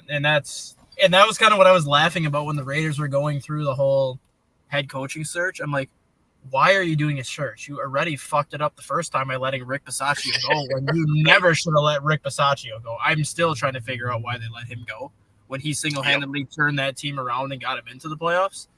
And then you're literally doing the same thing where you're firing Josh McDaniels mid-season like you did with John Gruden, and your team starts winning games, and yet you want to come out here and say, well, we don't know if Pierce is the right man for the job, so we're going to do a head coaching search. Clearly, he was the right man for the job because the team looked like a completely different team after he took over. So you could have literally had him be the interim coach for 4 games, then all right, here's your contract extension because the team obviously loves playing for you. Yeah, no, exactly. I mean, that's always funny when you're in a scenario like that. Your interim head coach comes in and they absolutely kill it. And they're like, oh yeah, we're thinking of making a change. It's like, why would you do that? I mean, all of a sudden they turn this team around and it's not like you ended up with different players, right? Like it's the same team. So, yeah. And the year before, obviously they did exactly the scenario the wrong way. So it was good to see them not do the same dumb thing 2 times in a row. Right. I wasn't convinced they were gonna though.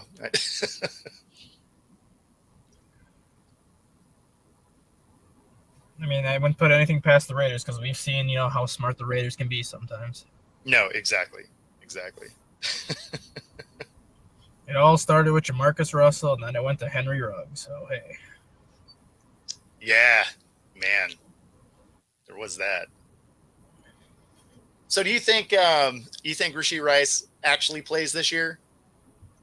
I do. I don't. I think he will get suspended. I'm going to say probably half the season. Yeah. I do think he'll play because he didn't kill anybody, obviously, like Henry Ruggs did. Sure. And it wasn't a situation like Henry Ruggs where it was just Henry Ruggs being stupid and just driving fast after drinking and things like that. I mean, I'm not going to say what Rashee Rice did wasn't stupid, but he was definitely dumb. He was racing somebody. Yeah. But he wasn't drunk. So it's not like that aspect he at least has in his corner. That he wasn't the other parts, right? Because that's what I'm saying. That's what I'm saying. Though, like the drunk driving aspect, he doesn't have that on his head. So that part, obviously, you have no argument on that. You don't have the argument of killing somebody. So the 2 things that Henry Ruggs had going against him, Rashee Rice doesn't have. Yeah, he just has different things where they left the whole running from the cops for about 2 weeks. So he's got that on him. Exactly. And so then when you look at it that way, it's like, okay, well, he may actually still have he may have some jail time that he has to serve. So, then it'll come down to when does that land? So does that, and then if there is a suspension, does it include time that he's incarcerated or is it something that's enforced after he's out? So I think it'll be more so. I think it'll be more so probation than jail time. I think this will be one of those things where the trial won't happen until he's in training camp, and by the time that actually happens, they're gonna be like, "Well, You're already in training camp, so let's put you on X amount of years probation and go from there." And then I think the NFL will be like, "Well, we're still gonna give you like a 6 or an 8 game suspension." Yeah. No, I could see that. I mean, it's just the amount of things that he did. It makes you wonder if he's going to serve some time. I imagine he's still going to have a lot of probation. And obviously this is somewhere where the pocketbooks of the NFL come into play, right? Because obviously the NFL wants him on the field. So they do now. After the way he performed the last half of the season, they do now. Exactly. If this would have happened heading into last season as a rookie, they would give 2 shits. Oh yeah, they would have been like, well, best of luck. Hope it works out. Yeah. Welcome to the NFL. As long as ratings are in, they'll help you out. All right. All right. Any thoughts on what will happen to Atlanta and Philly for their tampering issues? Loss of picks next year?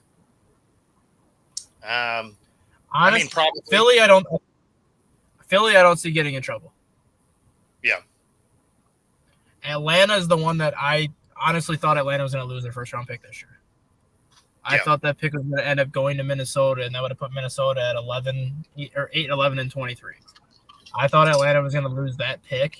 I think Atlanta is going to be the one that does lose picks because all offseason long before the offseason period started, Atlanta made it a point that they wanted Kirk Cousins, and they were not shy about talking about it.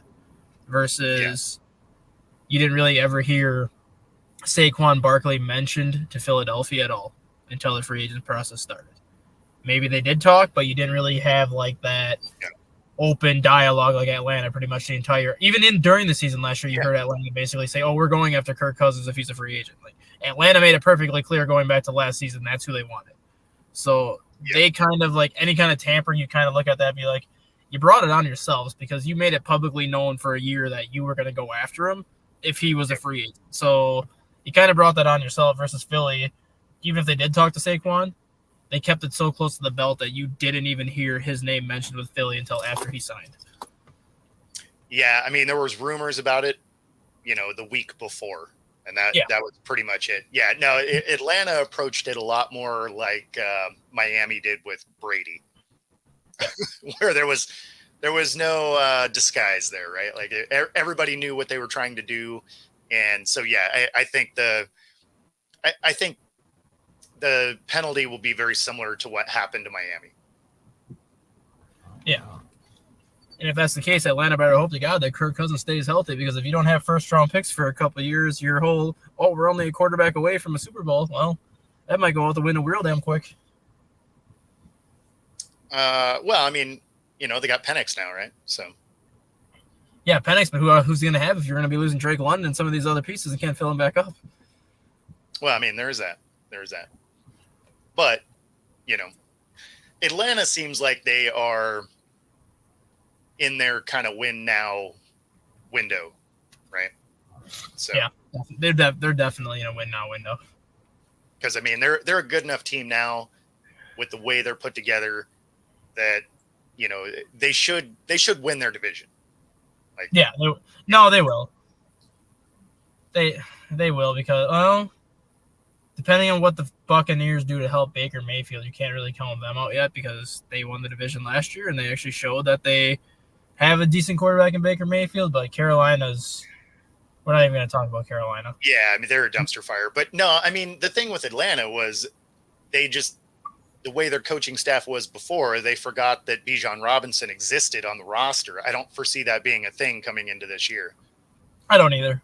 But so, I mean, because there were plenty of games that had they got him involved at all, I think they probably could have won. But the thing is, too, though, the quarterback you brought in is not going to use Bijan Robinson as much as you want him used. I mean, Cousins is not a guy that's going to turn it off and hand it off 20, 25 times a game. If Minnesota was any indication of that, that is definitely true.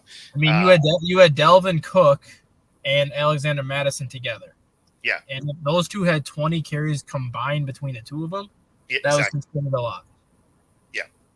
No, even if you have Bijan, you have a quarterback that, unless he's going to use Bijan in like the screen game or the check down game, he's still not going to be used as much as he should, because that's not the type of quarterback Kirk Cousins is. And if you're going to bring him in, you're not going to put an offense that he's not comfortable in. You're going to put him in an offense that he's familiar with, which is the whole drop back 35, 40 times a game and fling it. Yeah, I mean, the thing is Cousins has no problem throwing out, to shorter routes, though, right? Like he does that with his tight ends, though. Like Hawkinson, he did that with like at least 5 or 6 times a game. Exactly, but I could see them using Bijan in that way because he does have decent hands. Yeah. So, I mean, maybe he's not handing off to him, but he's at least going to be involved in the game. Whereas, last year, that's where Tyler Algier comes in, though, because Tyler Algier is the better pass catching running back out of the two of them. Yeah, I agree with that. But I mean, I just think that they're going to use their running backs in ways that they didn't last year. Because I mean, they just didn't run the ball. Like they just were like, oh yeah, we have these Ferraris in the garage, and we're not going to open the garage door. I mean, we'll open them. We just won't open them very wide. Yeah, we'll open them up. We'll open them in week 2 against the Green Bay Packers to show how good of a Ferrari Bijan Robinson is, and then we'll put it away for winter. Exactly. We'll just never put gas back in it, right? Like, we're like, all right, we ripped it around the block. We are almost out of gas, and we're just going to park it. It's like, oh. And then at the end of the season, it's like, maybe we'll take it out for another spin quick. Yep, exactly. Yeah. One last time before winter starts and it's going to rain. Yeah, no, it's everything they did last year made absolutely no sense. And I think if they would have had just some better coaching and actually used their skill players the way they should have, I think Atlanta would have been in a much different position than they were.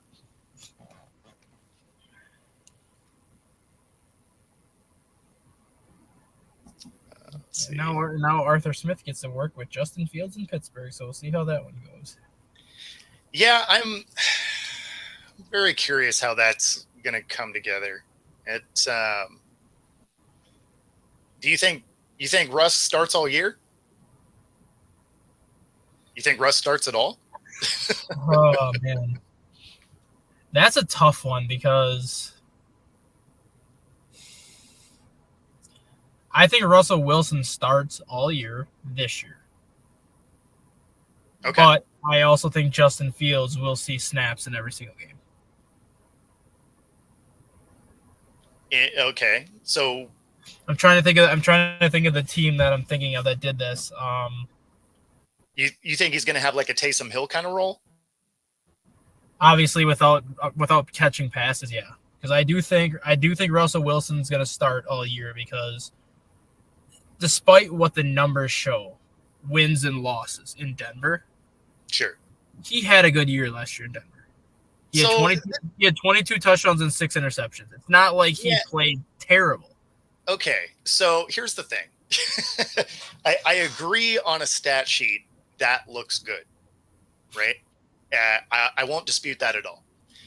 The problem is when you look at how that stat sheet comes together, right, is a lot of those points were really a product of the defense. The defense got a turnover. They were in positive territory, and they capitalized on it. Now, that's great. You have to do that. But what that stat sheet doesn't show you, and the yardage kind of does, is there were no real sustained drives, right? Like anytime they had to drive the field, they didn't do he wasn't able to do a lot. When they were in positive territory, he was able to punch it in. So it's not that number really shows the full picture. Now, when you're in those positions, you have to take advantage. So I'm not discounting it at all, but I'm just saying his ability to drive wasn't exactly everything it could have been. And yes, I am aware his coach hated him. That was about as abundantly clear as it could possibly be. I'm not sure that Sean Payton liked anybody on the team. I remember him talking about somebody, if there was a false start, he was going to make the entire team run around the whole complex. So, I mean, Sean Payton was kind of on another level of crazy for most of that season. So I don't discount that at all. And I do take that into account. Some of what Russ did was, hey, let me make my numbers good enough that I can get out of here, which fair enough. I'm not mad at that at all.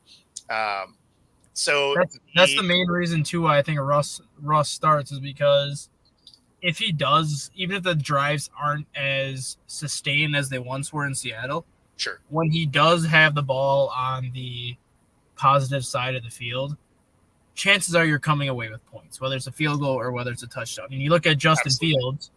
Justin Fields was the 4th best quarterback in the NFL on the negative side of the field. But he was the worst quarterback on the positive side of the field. Yeah, he could move the chains but never finish. No, I'm with you there. And that's kind of why I think like Justin Fields will be playing in every game because I think they're going to have a lot of specific packages designed for him to kind of get the ball to midfield or get the ball into the positive end of the field. Sure. And then you'll see Russell Wilson come back in and just finish those drives. Yeah, I mean, I guess the long-term answer is what I'm really curious with here because obviously they have Russ for this year and maybe Russ starts all year, maybe he doesn't, we'll see, right? The long-term answer is Fields. Well, but it's not because they already said they're not picking up his 5th-year option. They don't have to. You let him hit free agency, you'll be able to sign him cheaper than what his 5th-year option will be. That 5th-year option is going to be $26 million. That 5th-year option is going to be $26 million. You think you get him for less than that? Oh, yeah. If he hits free agency, you'd probably be able to get him on like 4 years at 60. Because no one's going to pick up a $26 million option on him, knowing how much he struggled in Chicago. If he doesn't start in Pittsburgh this year, no one's going to give him a 5-year deal worth $20 million per year. Yeah, I mean, I suppose if you keep him sat, or if he has a bad showing when he does come out, no, I guess I could see that. I think that's ultimately what's going to happen. Russell Wilson's going to choose to leave on his own because I think he'll have a good enough season where he can sign one more 3-year deal for maybe $60 to $70 million. Obviously not at the level that he was getting paid in Denver, but still like a decent enough contract where he'll be able to sign one more contract where he can start. And then Steelers decide to decline Justin Fields' $26 million option, but then they just turn around and sign him to like a 2-year, $40 million extension. Because then they signed him for 2 years at essentially less than what that 1-year figure was going to be. Yeah. No, I mean, I could see that, I guess. I could see that. Yeah, I don't know. I mean, and of course that team is going to be good. The defense is elite. And I mean, the offense is what worries me though. Well, outside of George, we watched what that offense was. We watched what that offense was with a trio of bad quarterbacks. Yeah, but the thing is now, though, is outside of George Pickens, who do you have at wide receiver? No, I mean, agreed. I think that's actually where some of the issue will be with Russ is, you know, he isn't a quarterback that likes to use his tight ends, right? I know. We saw that for years in Seattle. He doesn't really like the intermediate route. Like he 100% believes the hype of I throw the best moon ball in the league, right? Like that's his thing. And what Michael Penix does with the deep ball is what Russell Wilson does with the moon ball. It's very unorthodox, but it's pretty. And it works most of the time. The problem is you only get a few cracks at that, right? And it's something that Russ hasn't been good at in quite a few years of utilizing the middle of the field. And I don't know why he's gotten away from it, but it is a little bit of an issue. Oh, we got Pags popping in. There you go. Hold on. Let's see if I can do this right. There we go. We got the super pick. So this is the world famous Detroit Lions Tubgators. They have the Tubgators. They bring this. It's cold up here sometimes. It's so cold. They do this every tailgate, even in the snow and everything, right? Hell yeah! Welcome to Detroit, baby! Woo! Yeah! See, that's everything. We got super fans everywhere. Super fan party. Kind of going on. Got some going. You need to check the water in that team. Got Falcons represented, Bears represented, Jacksonville represented. Lions, how are you? See that? Good to see you. That's right. Let's go. Yeah, this is. We got Vikings. We got Texans, Tampa, Dolphins, Texans. Yeah, it's everybody. Everybody's using that. What's up, guys? Very cool. More Vikings. Hey, what's up, my man? How you feeling? Good to see you. So this is what happens. I'll be back around. I'm just doing this podcast for like 2 seconds. So this is run by like a bunch of different tailgates from the different teams. The Bengals, the Lions, the Bears, the Browns, the Chargers. This crew, I think, is also part of the Lions. But yeah, it's an amazing time here. We're at the Detroit Vineyard, and we're getting ready to go to the draft after we're done here drinking. So yeah, obviously my Wi-Fi wasn't good, so Comcast, somebody didn't pay the Comcast bill where I was, so I had to come back out over here. Comcast gets a lot of airtime for us, but it's not in a good way. Exactly. Tell me about it. So I didn't mean to interrupt the conversation what you guys were talking about. So one thing I did want to mention, I know that I'm in football mode, but a 50 spot by Jerome. A 50 spot by Jerome and Beatty. Yeah, I'm gonna go over behind here, so it's a little bit quieter for a second. Yeah, that 50 spot by Joel was just what the doctor ordered, I think. Yep. And to find out that he's got Bell's palsy. And he has what? Bell's palsy. Oh, really? Yeah, that came out last night. Oh, I didn't. I didn't see that. Am I having a hard time with my Wi-Fi again? No, I mean you are breaking up a little bit. It's just mostly the background noise is kind of loud. Gotcha. Well, then I'll let you guys go. I wanted to give you guys a quick, hey, this is where I'm at. This is what's going on. And of course, it's loud over here because on a minor note, the Mariners are still in the lead on the West. Oh, they wound up taking over first place? Yep. Look at that. Look at that. First time for everything. That's right. And I think we're 2.5 games back behind you. So we're still in striking distance. Hey, it's still April. That it is. Well, listen, guys, because it's about to get crazy over here. And when it gets crazy, I'm in the middle of it. So. Yeah, that's right. Well, have fun.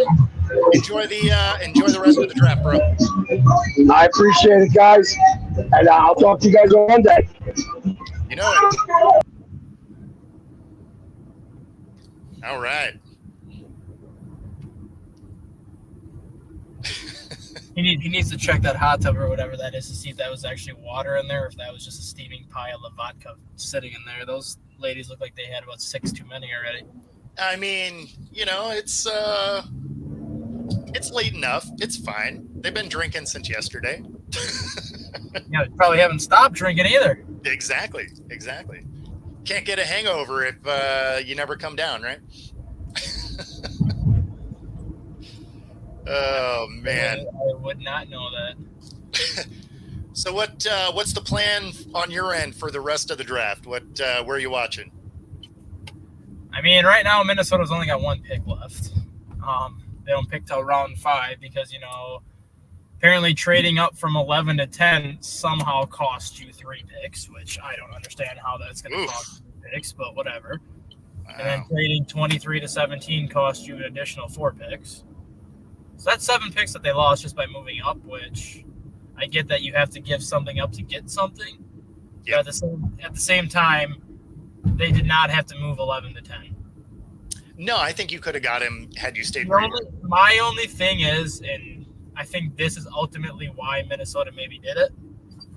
Maybe Minnesota's thought process was Denver was going to try to go 12 to 10 and take McCarthy 1 pick ahead of him. And if that was the case, well, then they're going to be kicking themselves that they didn't move up to do it. But at the same time, you're only moving up 1 spot. You know damn well the Jets are not going to take a quarterback at 10. No. You would have had to give up multiple picks. But I think if you would have given them your 11 and a 4th rounder this year with maybe a 6th rounder next year, you still could have gotten that deal done as opposed to giving them 3 picks in this year's draft. Yeah. Yeah. Because the Jets had no incentive to keep it, because if they keep it, they're drafting the guy they drafted at 10. And if they're trading back to 11 or 12, they're drafting the guy that they drafted at 10. No, exactly. Yeah. They literally had no incentive to keep it. They just wanted to see who would come through with the best offer. Yep.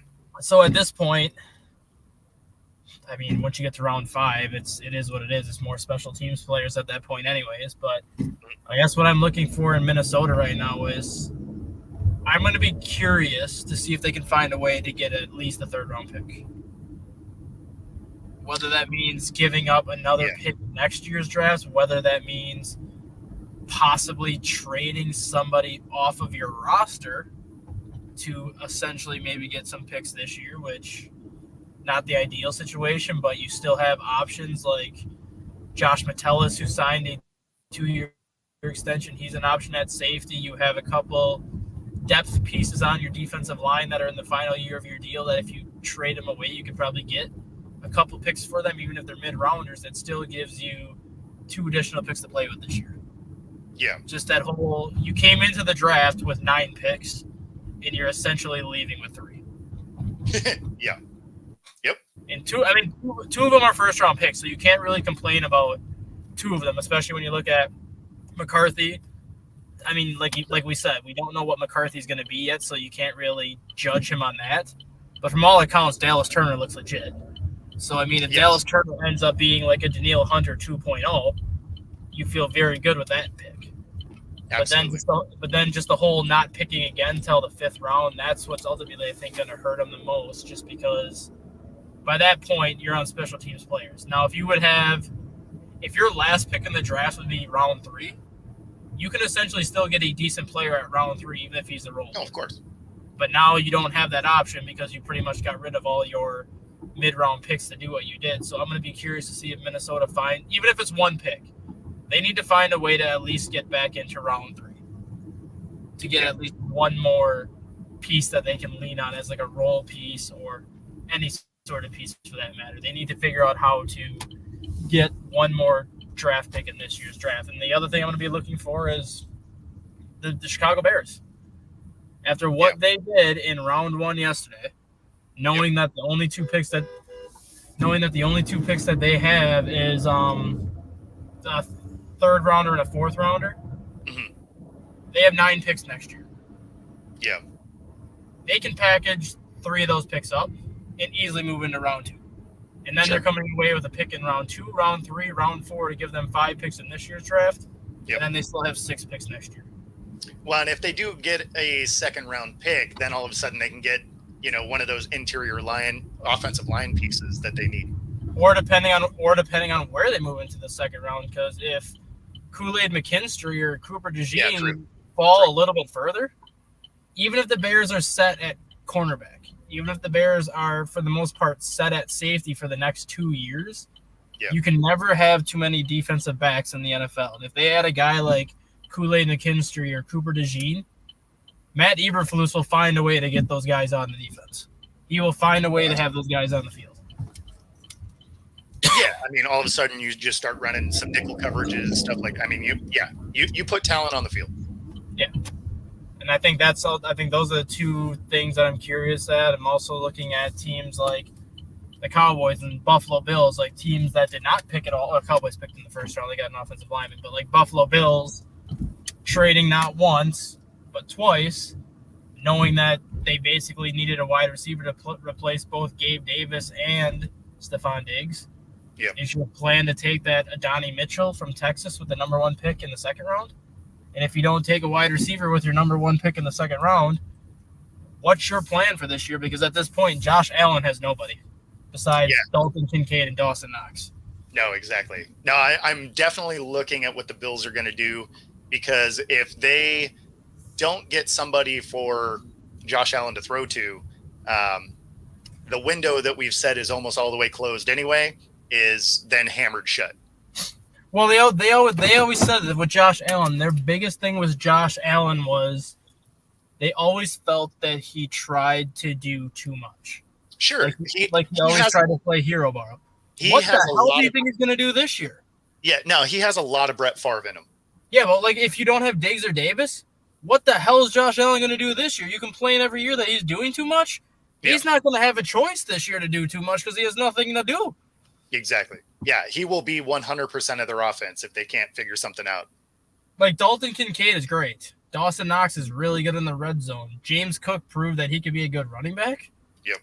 But your leading receiver that you have returning to the team this year is Isaiah McKenzie, who is basically a gadget player who had like 400 yards receiving and a couple hundred yards rushing. You literally lost over 2,000 yards in receiving production from Gabe Davis and Stephon Diggs. Yep. Well, that brings us to the top of the hour. Thanks, everybody, for watching. Be sure to like and subscribe if you're watching on YouTube. And, of course, if you're on Roku, stay tuned for the next hour. And other than that, everybody enjoy your weekend. Enjoy the rest of the draft. And we will talk further about this in depth of the entire weekend on Monday morning. Other than that, take it easy, everybody.